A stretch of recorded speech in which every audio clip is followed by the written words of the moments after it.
कि ये CSS का जो रिटन पार्ट जो लोग क्लियर कर जाते हैं, वो फिर इंटरव्यू को किस तरह प्रिपेयर करें। उस प्रोसेस में इंटरव्यू को आप लाइट लें या आपके उसमें इंटरव्यू में मार्क्स बहुत कम आए, and in severe circumstances if I would say कि आपको इंटरव्यू में फेल कर दिया जाए या सूटेबिलिटी लग जाए, तो फिर आपके लिए बहुत इश्यूज बन सकते हैं, क्योंकि यहाँ आपको 30 to 40 सेकंड्स का टाइम मिलेगा एक रिस्पॉन्स देने के लिए। कोई आपसे एक्सपेक्ट नहीं कर रहा आपसे 10-10, 15-15 मिनट एक आंसर में। अच्छा, इन शॉर्ट आपको लग रहा होगा कि ये तो बड़ी कोई मुश्किल चीज़ें मांग रहे हैं, पता नहीं किस किस्म का कोई रस्तूल कोई रिक्वायर्ड है, ऐसा कुछ भी नहीं है। मॉड्यूल 5 है पर्सनालिटी एंड कम्युनिकेशन का। इसमें जो पैनल है वो इंटरेस्टेड है एक कॉन्फिडेंट बंदा चूज करने में। अस्सलाम वालेकुम जी, गुड आफ्टरनून। आज हम डिस्कस करेंगे इंटरव्यू से रिगार्डिंग कि ये CSS का जो रिटन पार्ट जो लोग क्लियर कर जाते हैं, वो फिर इंटरव्यू को किस तरह प्रिपेयर करें। Obviously interview is a very important and complementary part of CSS process, और अगर आपको उस प्रोसेस में इंटरव्यू को आप लाइट लें या आपके उसमें इंटरव्यू में मार्क्स बहुत कम आए, and in severe circumstances if I would say कि आपको इंटरव्यू में फेल कर दिया जाए या सूटेबिलिटी लग जाए, तो फिर आपके लिए बहुत इश्यूज बन सकते हैं। सो लिहाजा it is very important for you कि आप इंटरव्यू के स्टेज को उतनी ही इंपॉर्टेंस दें जितनी रिटर्न की है। देखें, जहाँ रिटर्न के आपके मार्क्स तकरीबन 1200 के करीब रिटर्न के मार्क्स हैं, उसी तरह साइकोलॉजिकल और मेडिकल का जब प्रोसीजर आप कंप्लीट कर लेते हैं, तो उसके बाद आपने इंटरव्यू के पार्ट में जाना है। इंटरव्यू वाइवा वॉइस या इंटरव्यू कह लें, ये तकरीबन 300 मार्क्स का होता है, और इसकी वाइटल इंपॉर्टेंस होती है 4 से 5 डिफरेंट एक्स सर्विसमैन, जो कोई फॉरेन सर्विस से होगा, कोई पाकिस्तान एडमिनिस्ट्रेटिव सर्विस से होगा, कोई ऑडिट एंड अकाउंट सर्विस से होगा, कोई डिफरेंट CSS ऑक्यूपेशनल ग्रुप से, जो यूजुअली रिटायर्ड ऑफिसर्स हैं वो मेंबर्स होते हैं FPSC के, और यूजुअली जो चेयरमैन है वो कोई सीनियर PAS ऑफिसर या कोई एक्स आर्मी के लेफ्टिनेंट जनरल रिटायर्ड होते हैं। जो तो इस तरह करके कॉम्पोजिशन बनती है पैनल की, और ये पैनल आपसे क्वेश्चन पूछेगा डिफरेंट नेचर के, जो अब हम आगे डिस्कस करेंगे कि आपने इसको प्रिपेयर कैसे करना है। अब हम अज्यूम करते हैं इस वक्त के मेरी ऑडियंस वो है जिन सब लोगों ने ऑलरेडी रिटर्न को क्वालिफाई किया हुआ है। तो आपने चूंकि रिटर्न क्वालिफाई किया, अब आपने नेक्स्ट प्रोसीजर की तरफ जाना है, तो आपके माइंड में कुछ चीज़ें होनी चाहिए कि आपने इसको किस तरह मेथोडिकली लेकर चलना है। जैसे आपने रिटर्न में प्रिपरेशन की, तो हर एक का कोर्स वर्क किया, फिर उसके बाद आपने कोर्स वर्क कंप्लीट करने के बाद नोट्स बनाए होंगे, फिर शॉर्ट नोट्स बनाए होंगे, फिर आपने उसके बाद मॉक एग्जाम्स दिए होंगे, फिर मटेरियल रिटेंशन की डिफरेंट टेक्निक्स यूज़ की होंगी। इसी तरह हम इंटरव्यू का भी एक पूरा प्रोसीजर है जिसको आज लेकर चलेंगे, आज इसको डिस्कस करते हैं हम।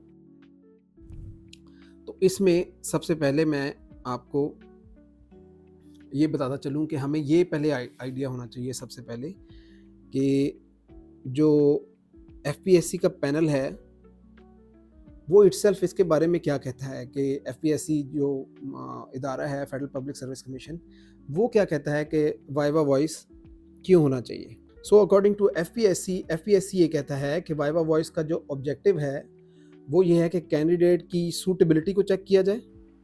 सबसे पहले कैंडिडेट की सूटेबिलिटी को चेक किया जाए, और किस हवाले से सूटेबिलिटी को चेक किया जाए, जिस सर्विस के लिए वो कैंडिडेट कंपीट कर रहा है उसके लिए उसकी सूटेबिलिटी को चेक किया जाए। देखें, जो वाइवा वॉइस है उसके बाद भी FPSC कहता है कि viva voce is not specifically judging the candidate's knowledge already tested है थ्रू रिटन पार्ट।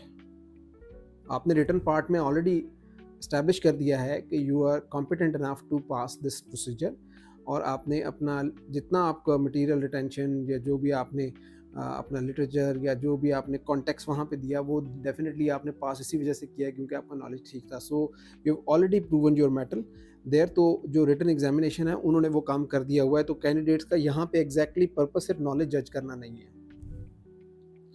अच्छा, इसमें क्या एक्सपेक्ट का आपसे क्या कर रहे हैं, पैनल एक्सपेक्ट्स कि जो कैंडिडेट है वो एग्जिबिट करे ओवरऑल इंटेलेक्चुअल आउटलुक। इसका क्या मतलब है?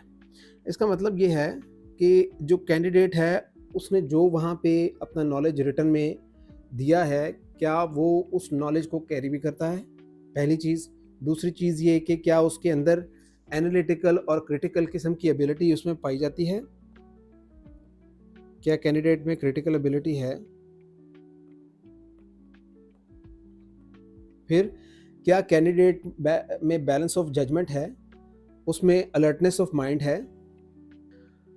उसके अलावा क्या है, एफपीएससी और क्या एक्सपेक्ट करता है, एफपीएससी एक्सपेक्ट करता है आपसे कि जो कैंडिडेट है उसमें लीडरशिप अक्यूमन हो, कैंडिडेट में लीडरशिप अक्यूमन हो, उसमें इंटरपर्सनल स्किल्स हो और कैरेक्टर की इंटेग्रिटी हो। अच्छा, इन शॉर्ट आपको लग रहा होगा कि ये तो बड़ी कोई मुश्किल चीज़ें मांग रहे हैं, पता नहीं किस किस्म का कोई अरस्तू इनको रिक्वायर्ड है। ऐसा कुछ भी नहीं है, ये सिंपल एक आपको थोड़े डिफ़िकल्ट जार्गन ज़रूर लग रहे होंगे, लेकिन जो एफपीएससी ने अपने ऑफिशियल वर्जन में चीज़ें बताई हैं उसको मैं सिंपल करके आपको बताता हूँ। सबसे पहले they are requiring a person जिसका कॉन्फिडेंस अच्छा हो, जिसके communication skills, interpersonal communication skills जो हैं वो ठीक हों, डिसीजन मेकिंग ठीक हो, लीडरशिप रोल में फिट बैठता हो, उसकी बॉडी लैंग्वेज और उसकी एनालिटिकल एबिलिटी रीजनिंग पे बेस्ड हो। ठीक है, this is what FPSC is requiring from you. ये अब हमने कर लिया उसका ऑफिशियल वर्जन डिस्कस। अब हम आते हैं इसकी डिटेल्ड पैटर्न के ऊपर कि मैंने रिटन क्वालिफाई कर लिया है, तो अब मैं इसको तैयार कैसे करूँगा। तो जनरली जो कैंडिडेट का इंटरव्यू है उसको हम ब्रेक इस तरह कर सकते हैं कि सबसे पहले जब कैंडिडेट एंटर होगा, यू विल इंश्योर कि वो अपना प्रॉपर इंट्रोडक्शन करवाएगा। 1 to 2 मिनट्स तकरीबन उसके इंट्रोडक्शन में लग जाएंगे। उसके बाद कैंडिडेट को एक्सपेक्ट करना चाहिए कि उसको कुछ क्वेश्चंस उसके ऑप्शनल सब्जेक्ट्स में से पूछे जाएंगे। जो ऑप्शनल सब्जेक्ट्स उसने रिटन में ऑप्शनल सब्जेक्ट्स रख के और रिटन अपना पास किया, तो कुछ सब्जेक्ट्स उसमें पूछे जाएंगे। उसमें 2-3 बहुत डीप क्वेश्चंस भी होंगे जिसमें काउंटर क्वेश्चंस भी आपको करना चाहिए। उसके अलावा कैंडिडेट्स को रिवाइज करना चाहिए अपने सारे कंपल्सरीज, ख़ास तौर पे Pakistan affairs, current affairs and इस्लामियत। अच्छा, फिर नेक्स्ट इसमें मैं बताऊं तो कैंडिडेट जो है उसको ख़ास किस्म की डायरेक्शन यही दी जाती है कि you have to be very calm, composed, confident, और आपने इतना काम रहना है ताकि आपकी मटेरियल रिटेंशन रहे जो आपने तैयारी की है इंटरव्यू के लिए। और जहां आपको नहीं पता तो एडमिट इट ग्रेसफुली, आप ग्रेसफुली उसको एडमिट करें कि जी I am not being able to configure it और I am not being able to recall it at this particular time, तो सॉरी सर। आप इस तरह करके कुछ भी आप यूज़ कर सकते हैं। और दूसरा ये है कि आप ग्लोबल और नेशनल इश्यूज़ के ऊपर आपकी ग्रिप अच्छी हो, और आपको फिर आपकी मॉक प्रैक्टिस बहुत अच्छी होनी चाहिए कि आपने ये जो सारी चीज़ें आपने तैयार की हैं इन सब के ऊपर आपकी एक अच्छी प्रैक्टिस होनी चाहिए। तो अब जहाँ तक बात रही, हम पहले मैंने आपको थोड़ा सा आइडिया दे दिया कि इंटरव्यू की अंडरस्टैंडिंग आपकी क्या होनी चाहिए, वो मैंने आपको बता दिया। अब हम मॉड्यूल वाइज इसको लेके चलते हैं कि आपने इंटरव्यू को तैयार कैसे करना है, how would you be able to prepare it.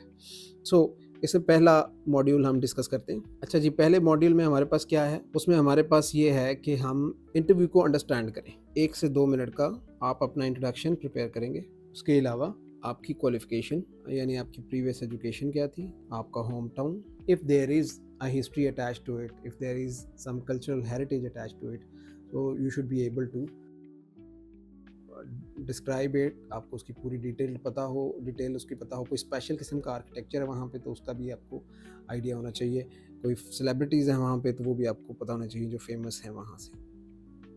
आपके अपने इंटरेस्ट क्या हैं, इंटरेस्ट में आपके हॉबीज़ भी आ सकती हैं, आपकी स्ट्रेंथ्स, वीकनेसेस, ये सब आपका आ गया लार्जली मॉड्यूल 1। तो आपने जब भी इनको आंसर करना है, so you should be able to answer these with examples. फिर हम नेक्स्ट आते हैं मॉड्यूल 2 पे।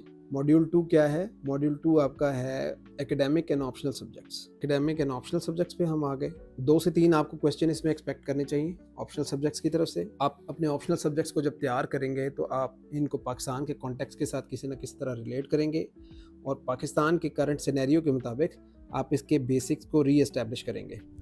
अब वो एग्जामिनर जो है ना, वो आपसे ये एक्सपेक्ट नहीं कर रहा कि आपने 7 से 8 पेजेस का रिटन पार्ट की तरह ऑप्शनल के हर क्वेश्चन का आंसर लिखना है, लेकिन for every concept related to your optional you should be able to describe the concept.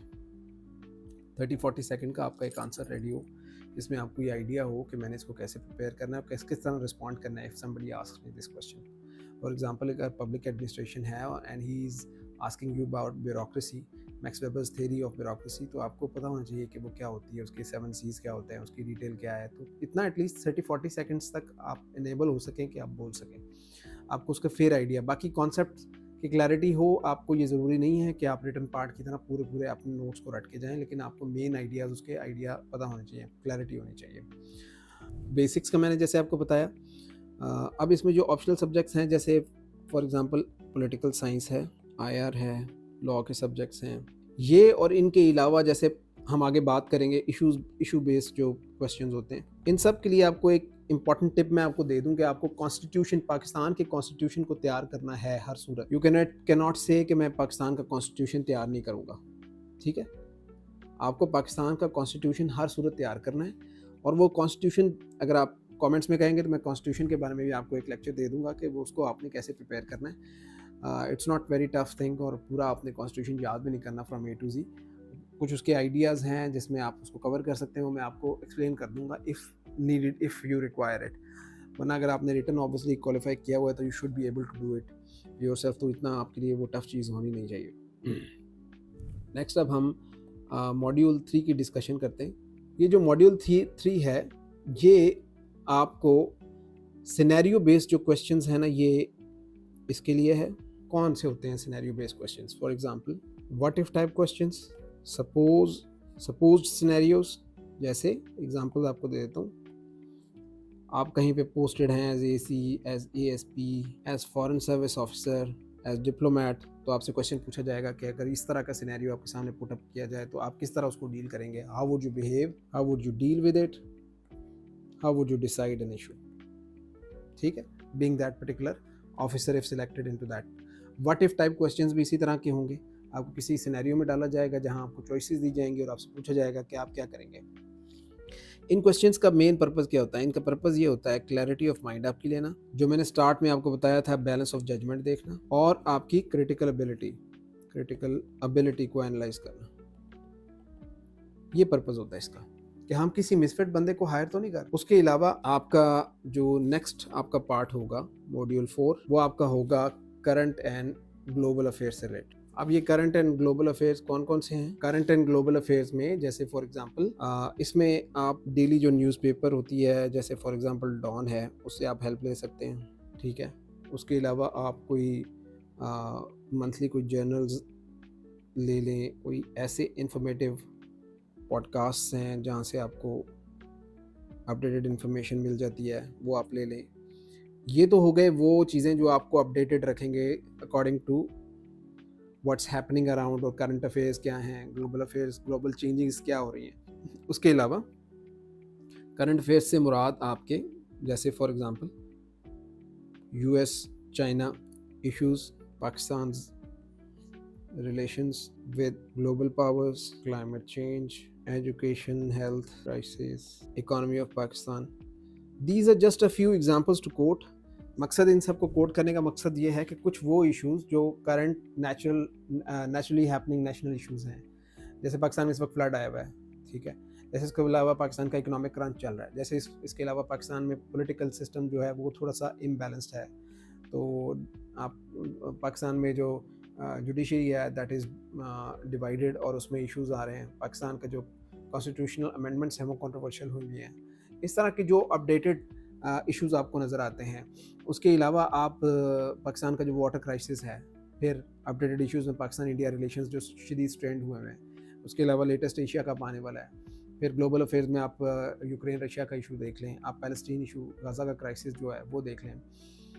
उसके अलावा दुनिया में और बहुत सारे इश्यूज चल रहे हैं। तो ये प्राइमरीली मकसद ये है कि आप करंट और ग्लोबल अफेयर्स के ऊपर पूरी कमांड आपकी ऑलरेडी अवेलेबल हो, और आपको पता हो उसका कि हमने उसको कैसे आगे लेके चलना है। जैसे IMF का क्या कॉन्टेक्स्ट है, FATF का क्या कॉन्टेक्स्ट है, पाकिस्तान की इकॉनमी है तो इकॉनमी के ऊपर फिर आगे पूरी डिटेल है कि उसको इकॉनमी को कैसे तैयार करना है, लेटेस्ट फिगर्स कहाँ से लेने हैं। ठीक हो गया। तो ये आपका हो गया मॉड्यूल 4। उसके बाद हम आते हैं मॉड्यूल 5 है पर्सनालिटी एंड कम्युनिकेशन का। इसमें जो पैनल है वो इंटरेस्टेड है एक कॉन्फिडेंट बंदा चूज करने में। I hope by the time आपको काफ़ी हद तक क्लैरिटी मिल गई होगी कि आपने इंटरव्यू में किस तरह बिहेव करना है, कैसे इसको लेके चलना है। Overall interview is not a tough nut to crack. इसमें सिंपली आपका कॉन्फिडेंस वो टॉप नॉच होना चाहिए, और आपके जो एनालिटिकल एबिलिटी है वो अच्छी होनी चाहिए, और आपका जो आंसर है वो स्ट्रक्चर्ड होना चाहिए। You don't need to beat about the bush, क्योंकि यहाँ आपको 30 to 40 सेकंड्स का टाइम मिलेगा एक रिस्पांस देने के लिए। कोई आपसे एक्सपेक्ट नहीं कर रहा आपसे 10-10, 15-15 मिनट एक आंसर में पूरा इंटरव्यू आप गुजार दें, ऐसा बिल्कुल नहीं होने वाला।